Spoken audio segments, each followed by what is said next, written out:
Farmers today are facing rising costs, volatile markets, and extreme weather. The Better Way to Farm podcast digs into strategies to help you take control of farm inputs and maximize profit so your farm can thrive for generations. Remember to take advantage of our free resources at abetterwaytofarm.com.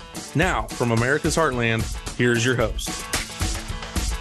Hello, and welcome to today's episode. Rod here at Better Way to Farm, where we increase yields and improve profits. Thank you for tuning in. We appreciate you guys dropping by and giving us a listen once a week as we drop a new episode each and every week. Today, we want to talk about modern strategies for maximum profitability in row crops. In other words, this is not your grandpa's fertility program. You know, it's funny because I remember back thinking when I was a kid and I was helping my grandpa plant corn, and grandpa had an AC planter that had plates in it and those round boxes that were about a foot in diameter and a couple 3 feet tall. And when you changed seed size, you had to change plates, and had a shoe down at the bottom, not a coulter. And thinking, at that point in time, it was a relatively new planter. Man, this thing was pretty cool. And Dad, he got a John Deere 494A. It was one of the earlier ones, and it had shoes on it. Again, it had boxes. Again, we had plates that we had to change. And it was always interesting because, if you changed seed size and you had to go find the plates in the shop, or maybe you had to go to the dealer. I can remember our local Pioneer dealer had just a wall full of plates hanging that you could just go and borrow from him to use the different sizes of seed. And I think back to that, and I think where we are today, I think about the spacing that we had back there in the 60s versus the spacing that we get today. The accuracy with the planter is so much better. I think about the fact that back then, we were spreading a lot of manure. And isn't it funny? We went full cycle. We went from a point in time when the universities would actually say that manure had no value and it wasn't worth hauling off, to today we see some guys building hog units predominantly because they want the manure from the hog unit. And so it's come full circle on that front. But we've learned a lot. We've learned how to do a better job, to take better care of things, and grow a lot better crop beyond the shadow of a doubt. The fact of the matter is, as we look at the evolution of equipment and technology in every front, I just ask you this question. If you were to have a heart attack today, do you want to be treated for that like you would have been in 1967? Or do you want them to use the modern, up-to-date methods that they have where so many people actually survive heart problems and go on to flourish and thrive? It was about 5 years ago right now when I was in a lot of trouble and having tremendous heart problems, and that didn't look really good. But through the different methods that have come about, with everything from some homeopathic things to a drug called Entresto, we've made a big difference. And today I'm able to work and do the things that I want to do and literally walk upstairs, which I could not do at that point in time. Why? Because technology has changed and things have got better. And as we look into that past, the way Grandpa did it, the way that Dad did it, all of a sudden we go, man, we wouldn't do anything like that. We look at it and we kind of smile and nod and say, I can't believe they did that. I can't believe that that's what they were doing. But the fact of the matter is, they were doing the best they could at the time. We've seen that shift in planters from the 494A to all kinds of new and exciting things that are coming on here with tremendous technology for placement, spacing, down pressure, seed to soil contact. Just tremendous things to get that crop up and out of the ground.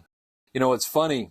My dad, I can remember one year way back, and it got really super muddy. And because Dad had been raised at a point in time when they actually had started with horses, and so when it got super muddy and we didn't have the four-wheel drive tractors back there, it would have been in the 60s. He's very comfortable. He went and got a team of horses, and that's what we fed silage with. We hooked the team to the wagon, and they didn't get stuck like the tractors did, and we went old school for a little bit. But you think about it, that in his lifetime we went from seeing horses to these modern tractors that we have today with tremendous horsepower, 400-500 horsepower tractors that are out here making this go so much faster, doing such a much better job of working the ground. And just to see that power that has come out and come forth. I think about seed genetics. I think about the seed that we were planting in 64, 65, 66 back in there compared to what we have today. And we cannot even get those old hybrids. Why? Because genetics have jumped forward so far, so fast. It's just incredible to see what has happened. And yet, if we're going to talk about modern strategies for maximum profitability in a row crop, we probably need to take a look at the fertility. Because the question to ask ourselves is, are we still fundamentally using the same fertility that Dad or Grandpa was in 65. And that really boggles the mind, because there are those out there who they've come up with a lot of new ways. I call it teaching an old dog new tricks, or maybe the old dog got some new fleas, but you still got the dog and you still got the fleas. And the fact of the matter is, if we're still only using 1846.0 and 0060, we probably need to think about that. Grandpa was using 1846.0 and 0060, and yet it has come a long ways. And yet we can do better. There's a better way to do things, guys, and we want to talk about that. There are those in the industry who would tell you that, well, yes, we're using this basically as my daughter called it, the stagnation of fertilizer practices, in that we're using the same old product, but we got new ways to do it. We're going to go grid sample, and that's going to take care of it. And all of a sudden, we're going to get complete equality across that whole field. And I say to you, why are you still grid sampling? Because if in fact that was going to get that field completely even, as I was told early on when it came out, we'd already be there. But the fact of the matter is, now they've kind of changed their tune. They say, well, that's not going to happen, but we are going to have to fertilize different areas differently, and so we still need a variable rate. And I'm not going to argue with that, but I am going to say maybe it's time to take a look at getting out of the 1960s.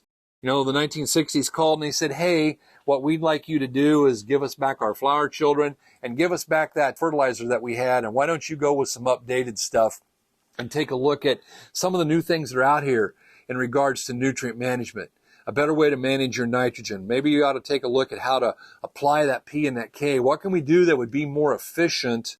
What can we do maybe to meet more needs? Because maybe, just maybe, that crop needs something besides N, P, and K. Maybe it needs sulfur, boron, zinc, manganese, magnesium, copper, iron, whatever it might be. Let's take a look at the total picture. And that's some of the things that have changed, is that what we can do. You know, the fact of the matter is, I can remember when we made the transition, we used, in the 60s, we also did typically row place that 1846.0 and that 0060. We called it something different, a 923.30 or whatever you wanted to call it. But we would band it in a 2x2 band with a coulter, and we did row place it. And then the 70s came along, and you know, we had a lot of inflation and everybody thought we were doing really good. And all of a sudden we started farming bigger and we realized, man, we got to go faster. And so we developed this hot new program called a blow and go. In other words, we'd go out there with that 1846.0 and that 0060, and we could spread that stuff, 40 feet wide, 60 feet wide, whatever. And we could go really fast and cover a lot of acres. And that was all true. And we did. However, I'm not sure that being stuck there is a great idea. I think that we have seen medicine improve, equipment improve, tractors improve. We've seen fertility improve. There's a lot better way to apply that N, that P, and that K. We know that in applying that nitrogen, if we're going to be truly successful and we're going to get those numbers down, probably putting it all on in the fall is not how we're going to get down to that 0.6 or 0.7 pounds of nitrogen per bushel of corn. And all of a sudden, if we're using 1.2 pounds, as some people would say we need to do, of nitrogen to get a bushel of corn, that's kind of spendy. But if we can figure out how to get that down from 1.2 to 0.6 or 0.7, that would be profit. That can go straight into your pocket. It's also nitrogen that doesn't go in the groundwater. And guys, the fact of the matter is, if we don't regulate ourselves, the government's going to regulate us. And so I would like to see self-regulation. And because financially it just makes sense. Any nitrogen that goes down the creek is dollars wasted. And so we don't want to do that. So instead of using this blow and go and just putting a lot on because we feel like the answer is more, maybe we need to take a look at doing something different.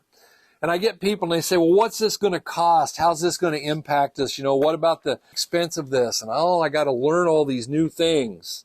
I think life is pretty consistent, though. Basically, it's change or die. We've seen a lot of times that we know that nothing stays stagnant. We have to continue to get better in every area of our life. And we say, well, what will it cost to switch to these new methods? Before I answer that, I want you to think about this. What is the cost of inaction? What is the cost of not doing anything? That would be the bigger cost. The cost of not taking action and not doing what we can to improve our profitability. In these days of incredibly fluctuating prices and seeing these prices all over the place, I think that one of the things we have to do is say we have got to take control of our cost of production, and the cost of production on a per acre basis is really not relevant. The cost per bushel, that's the relevancy. If we don't have a cost of production per bushel lower than the selling price, we're in trouble. And that's how we're going to take control of this, is starting to do some of the things that we need to do. I don't want to just be caught with the cost of doing nothing. And I don't want to miss the opportunities to improve yield. And I don't want to miss the opportunities to improve soil health, because that's how we're going to continue to be profitable in this fluctuating market. Guys, if they're going to do this successfully, the number one thing we need is we have to start with an in-depth, specific soil test that comes out and shows us exactly what nutrients we need. And I get people and they say, well, man, you're throwing a lot at us here, and how do we know what to use? How do we know to use, which analysis of the fertilizer? Do we need a poly-ortho? Do we need a pure ortho? Do we need a pure poly? There's all these theories out here. And I see people in the industry coming out, and farmers are frustrated because the industry's coming to them and they're saying, why don't you try some? Guys, try some is not scientific. There's no science to that. And the fact of the matter is, one of our goals with using the soil testing is to reduce waste and improve ROI. Why? Because we want to put on exactly what we need, no more, no less. I'm familiar with multiple farms who have put on manure, or they've applied fertilizer to the point they've got their phosphorus levels up to a point where they're actually working against them. And some of these growers are starting to say, man, I got to sell this manure to somebody else, and then I've got to come in here and address the deficiencies that I've created, or the inconsistencies that I've created, or the imbalances that I've created. I think one of the lost opportunities by not taking advantage of this is not being able to help our soils. I know I'm working with a young man named Charles. I'm excited to be talking to him here, and he's really super interested. He's in college, and he's just flat excited about the idea of regenerative ag. And I love regenerative ag. It doesn't come without some frustration, though, because I believe, the number one step for me, they used to call it rehabilitating your soil.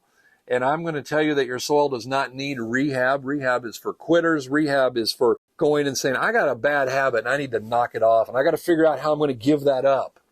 And the fact of the matter is, some of those habits are very destructive, and I love the people. I'm so excited for the people who successfully take care of it on their own selves. But I'm also excited about the people who take care of it on their soil. Their soil doesn't have any bad habits, but my bad habits, our bad habits, have really hurt our soil. And so the step one to me on regenerative ag is to stop doing what we were doing that created the need for regenerative ag. We didn't need regenerative ag when we busted that out of sod 150 years ago, 200 years ago. Everything was great. We had great soil microbiology. We had all kinds of bacteria and fungi growing in that soil. And then we spent 150 years figuring out how to stop it. And we've been pretty successful at that. And I think as we start saying, how are we going to reduce waste and reduce ROI, we got to say simultaneously, how do I get profitable this year? And how does this tie in with my long-term goal of regen ag? I am absolutely in favor of cover crops, but I'm also in favor of making sure that we know which ones to use, when, how, and why, how to terminate them, what's the best thing if I'm going to beans, what's the best thing if I'm going to corn, how do I figure this out?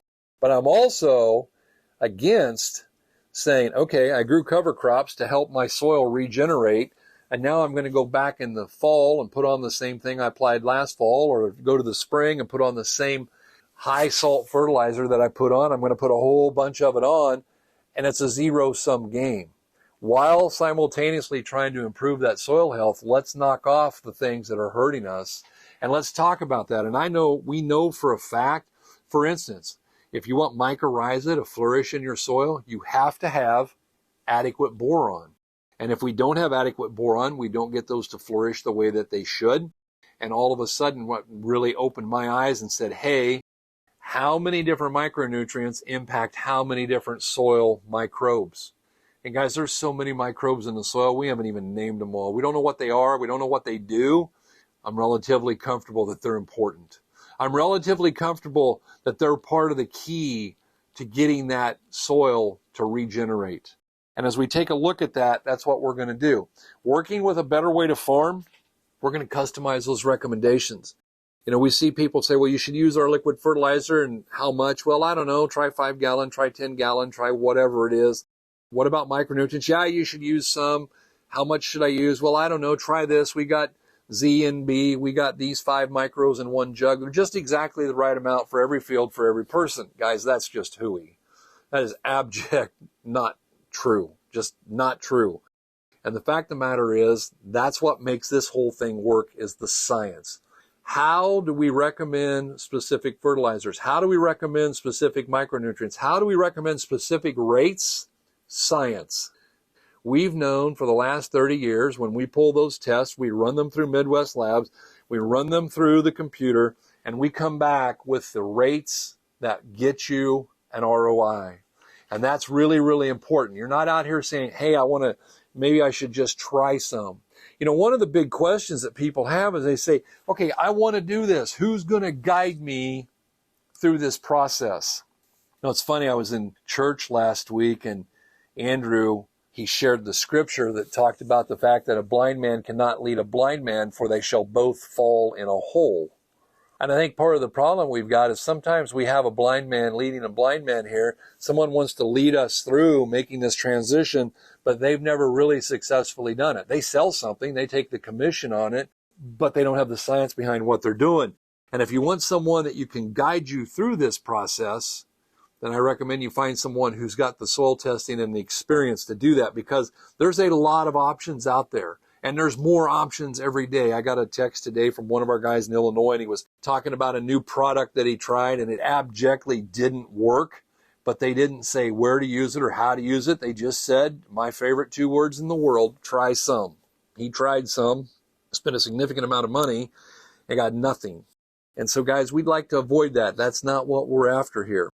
One of the questions we get is, well, do we have to do this on every acre? No, we've picked up 2 or 3 new clients here in the last week, and all of them are going to use this on a portion of their acres, 25%, 50%. And they go through the training, they may get more confident, and they may do something else with that. We have guys who come in and go, yeah, this makes total sense. We see the science. And I think of my good friend Justin, who went in and has used the full system for 3-4 years now and knows it was the best decision that he ever made. But why did he have that confidence? Because he had someone guiding him, because he had someone who had went through this, saw the pitfalls, and been able to do it. Sometimes we get the question, what's going to be the reaction when the weather goes sideways? When I was talking to Jim from Illinois the other day, I said, so you had 2 floods and a drought? And he said, no, I had 2 droughts and 2 floods. And sometimes we get into these lighter soils, like where I live in southeast Iowa, and people laugh and they think that can't be true. But the fact of the matter is crazy. He's had water over the road where he lives 2 different times. The roads have been washed out and destroyed. And over the course of the summer, they had 2 different periods where they went 30-some days with high heat, big wind, and they were hot and dry and miserable. And the neighbors' crops rolled up, and some of them just died. And the fact of the matter is, guys, if we're doing the right thing, if we're using the right products, if we're meeting those micronutrient needs the way we should, we're going to help drought-proof that crop. We're going to make it take stress infinitely better. And that's going to be a big key in surviving this. And so if you can come through those stressful times and come out on the other side with a little better, healthier plant, and then when it does come back to rain, you can come back to it and really make it go better. Being able to reduce the waste, sometimes we're putting on a whole lot of a dry product and we don't really need it.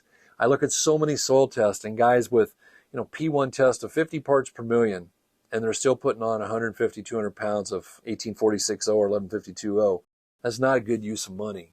The fact of the matter is, when we have a P1 test above 50, we have really got a need for zinc, no matter how high our zinc levels are. Why? Because we create a zinc deficiency. And so it's important for us to figure that out. It's funny because the guy's always saying, okay, what's the next step? What's the actionable step that we need? How do I get along with this? How do I say, all right, I want to get up to date. I want to move into the 2025 season here, and I want to do the right thing. So what's some practical advice on how it is that you're going to upgrade your fertility program? Step 1, meet us at a 2-day Fundamentals of Agronomy. We would be honored to meet you there. Take a look. Look at the science. Talk to guys who've been doing this for 2 years, 5 years. One of my clients, 30 years. A lot of our clients have been with us 25, 30 years. And talk to them about why they do what they do and how it's changed over the years. And the fact of the matter is you can do that. I just want to encourage you guys, and I'm going to hit this one more time later, but I want to encourage you to consider soil testing. Reach out for a consultation. It's easy to do. Here's what Karen has asked. The phone number is 641-919-5570. Again, 641-919-5570. You text the words "up to date," and you will get a free consultation, and you will get more information, and we can talk about what that looks like. Guys, as we start looking at these benefits, that we are able to take more dry weather, we're able to take more hot weather, we're able to withstand more moisture. Sometimes some of our guys got hurt this year because the corn had wet feet. But guys, there are so many advantages to this. Somebody can guide you through the equipment. Some of you probably have starter systems. Maybe they need to be updated. Maybe they need to be modified just a little bit. Some of you say, man, I ain't got no starter on my planter and I don't want it because it's corrosive. Guys, that's not what we do here. One of the things that I got a text today, and a guy texted me 17 points of what he's learned in working with us over the last 3 years. And one of them was, your product is not corrosive. We have zero rust on our planters. And that's exciting to most of these growers out here, and it should be exciting to you. One of the points that he made was the fact that the learning curve in making a big change like this is so steep, and sometimes we go off in the ditch. And he was like, with you guys guiding us through this, we were able to make this transition so smoothly, and we're so glad that we did it. And so I just want to encourage you guys, don't get caught paying the price of inaction. Don't get caught saying, man, I'm going to do nothing, and then I got to write a check for that for the rest of my life. It's a simple concept. Reach out. Text the words "up to date" to 641-919-5570. And we look forward to talking to you. Guys, it's an honor and a pleasure to get to meet you guys out on the road when we're out doing these meetings. And sometimes it's as simple. I remember standing in a gas station in the middle of nowhere in North Dakota, and a gentleman walked up and recognized us and started talking. And it's just so cool to get to meet everybody and work with them. But we thank you for taking the time to listen. Ladies and gentlemen, we appreciate you tuning in. It is a true pleasure, and we really do hope you're having a better day.